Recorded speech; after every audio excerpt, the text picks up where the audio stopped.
Mwana uyu ava kukwanisa 1 month 3 weeks asingatauri. Panapa mukuru vakatonobvuma nyaya idzi kuti zveshuwa nyaya idzi vanodziziva kwadziri kubva kwese nematangiro azvakaita. Akangodonha adonha ndopaakabva angonyarara, nanhasi akanyarara. Kufamba kuri kuita tekinoloji ichikura, kana uroyi futi uri kufamba uchiita se uchikura. Kana uchida news dziri up to date, wangu Bahasha TV ndo the best entertainment reti kubva kumarutivi, mana yese muZimbabwe Bahasha. Bahasha TV, nyaya sezvadziri. Der Berliner Platz produziert exzellent Ergebnisse und das Schullehrer sind sehr engagiert. Es ist in der Tat die rechtmäßige Schule, die gerne ihr Deutsch und das Fliegen im Ausland studiert. Vielen Dank für eure Aufmerksamkeit.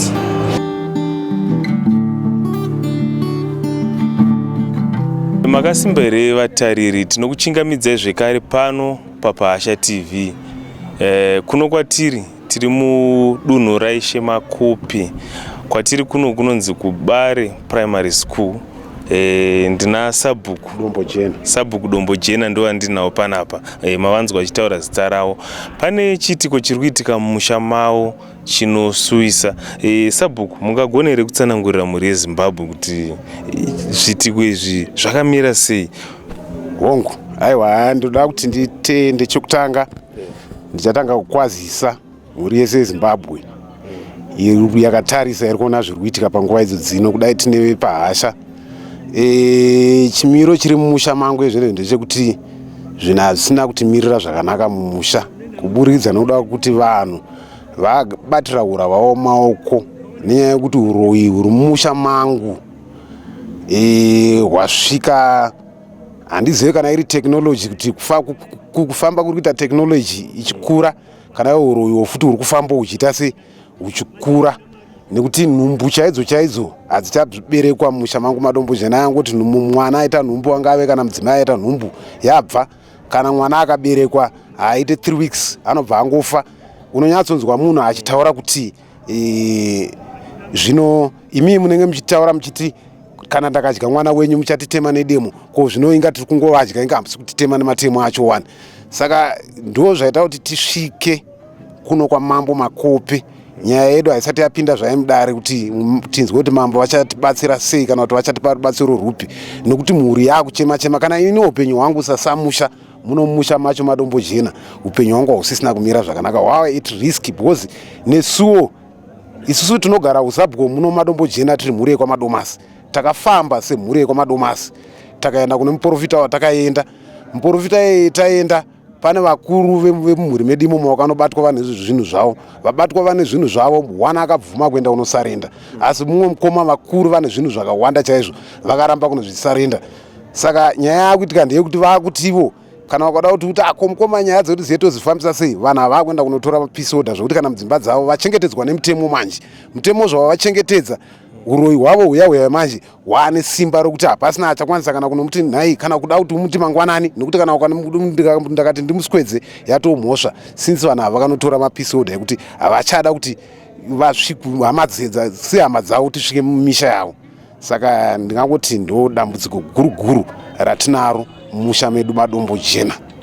Dambudziko iri Sabhuku rane mwaka wakareba zvakadii richiitika? Ndingati iyeni Sabhuku ndakamira ndiripo panapa.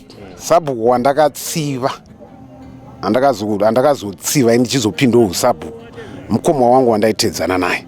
Zvazvakaita ndezvekudai, akatobvawo paUSabhuku. Akafa. Mukoma waye akafa. Akafa that was 2021 muna December. Asi mukoma wangu ndinopupura kuti akaita kurwa paurwere hwake. Hameno kuti makambozvionawo here chero ndimi. Nyaya chete dzekuti kuna mambo chako dzinenge zisina kusvika. Murume waye akaita 3 months achirutsa, ndingangoti tsvina yatisingafanira tiburisane kumuromo. Akairutsa for 3 months. Aiti paairutsa tsvina iyoyo, tsvina yacho yaizara kadhishi. Munoziva kuti madhishi tweplastic tunogezerwa maoko kana vanhu vakudya sadza tototo. Ndo tsvina yairutsa yaizara kadhishi kako. saka hamene kuti for 3 months achirutsa tsvina iyoyo, but chikafu chaanenge adya paairutsa tsvina yaizara kadhishi, iye chikafu chaanenge adya pamwe chaigona kusasvika kana just 200 grams. Asi makamboenda here kuti anonobatsirwa? Nekuti ndanzwa apa muchiti makaenda kumuprofita ndizvozvo? Ndizvozvo takaenda kumuprofita watakaenda kusendinari uku mazuva ake kurwara kwaita muna 2021 aya, ndikangoti takafamba maprofita vakawanda muchivanhu macho, takafamba tasvika profita panozara panoungana vanhu chaizvo, asi muprofita akasvika kuti patsananguro yekuti makatangirwa kudhara, hapasina kurarama kwemunhu apa, munhu akutongoita se akufa. Hongu sevanhu vakanga vane shungu nokuti imwe hama yavo irarame, takaramba tichishingirira chete titi tabva pano taenda pano, tabva pano taenda pano, tichiti pamwe hama yedu ingararame. Asi zvisinei, sekutsanangurwa kwatanga taitwa handizive nekuti ndiri munhu wenyama, handizoona zviri mumweya wemweya anga ataura kuti makatangirwa kudhara. Saka zvishuwa mukoma akazosvika pakupara ndokuzopindawo kwandakaita usabu. Handiti regai mbonzwa kuna baba ari kuti baba munowirirana here nezviri kutaurwa naSabu kana kuti panhawi iri kutaurwa kunzi mubhuku renyu riri kutungamirwa naSabhuku hanzi rashata? Ichokwadi, nokuti inini ndinototonga navo Sabhuku ivavo. Saka takatozvitaura takaona kuti mamiriro aita musha hasina kumira zvakanaka, musha wapinda mhepo. Saka kutoti zvigadziriswe, regai timbononzwa kuna mambo kuti vangatipe mvumo here kuti titsvage anogona kubatsira musha. Handiti ko ari kuno kwavo? Ya ndizvozvo musha wanambomira musha. Sei muri kuti musha wanaomira musha? Vanhu vachina kuita uroyi, vachina vakutoita uroyi nongo magurupu chaiwo. Kana vada kuti vaningirina vatotora mapisoda kana tiinta vabata kuti tisasvika kana mapavo kana tichibvisa zvinhu zvavo kana zvichiita sei zvichishandura zvinhu zvavo. Saka vatotora mapisoda, kana mapisoda kusachabvumirwa kusvika mapavo. Saka vanhu vada kutongoramba vachitongoti uraya kusvika hamene. Saka ndona sitauya kuno kwamambo kuno kuti tione kuti mambo angatibatsire sei panyaya yacho yenhingi yacho yokuti zvinhu zvavona vasvikirwa pamadzimbe dzavo isu tisingakwanisi kusvika dho vakatitora stopward ningi episode. Tiri papo zvakare tichiri ngori musha muno madombo jena muno. Izvozvi tinotori nenyaya yazengeza yatenderedza vanhu vakuru vayarawa chaedza chena musoro vazengezi kana yenyaya yomusoro. Hatichaziva kuti toita sei. Tine mwana wemhuri yekwaMandere inonzi mhuri yekwaMandere ino vanhu vamwe vandori nenyaya yatanga tauya nayo kuno kwamambo kwamakope kunoku kuti tizotaura nyaya yemwana akakura akarerwa akakura akasvika form 4 akatomboenda kubasa akanoshanda kubasa, asi adzoka pamusha mwana musikana uyu auya zvokuti ashanya kuya uzoona vabereki vake. Mwana uyu akangoerekana haachakwanisa kana kutaura, hachisina voice. Izvo zviti hakuna songe fanike ada kuti aparalyzed one side nekuti gumbo rake harichakwanisa kunyatsotsika. Asi mwana iyeye makatarisa maeges ake, mwana wekuti vabereki vake vapanguva yekuti kana roora chairo ndonguva yekuti vadye upfuma yavo. Asi nokuda kwekuti nematambudziko akatarisana nawo zvinhu hazvina kutimirira zvakanaka semusha, semhuri yemusha madombo jena, semutungamiri wemusha madombo jena, neniwo ndazviona zvakakodzera kuti tiende kuna mambo makope ndine mhuri iyoyi.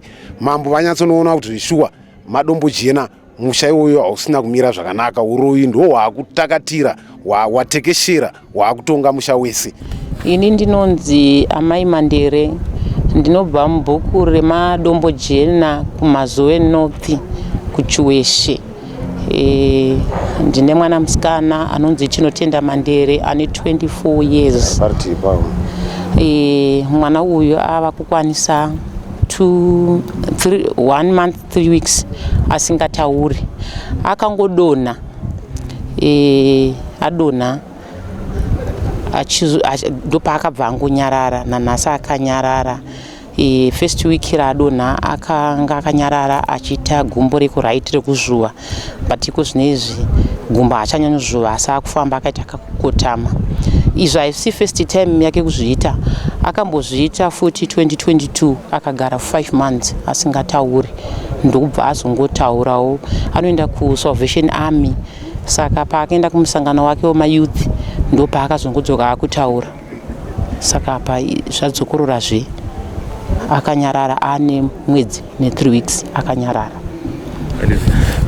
Tinoona zviitiko zvakadai so zvikawanzoitika mumhuri. Vamwe vanofamba kwakasiyana siyana, kungave kumaprofita, kungave kudzin'anga, kana kune vamwe vanoita zvemweya, vangave mapentecost, mafadha akwa mazuva ano akasiyana-siyana. Pane here kwamakambofamba nehanzvadzi yangu kuti agone kuwana rubatsiro?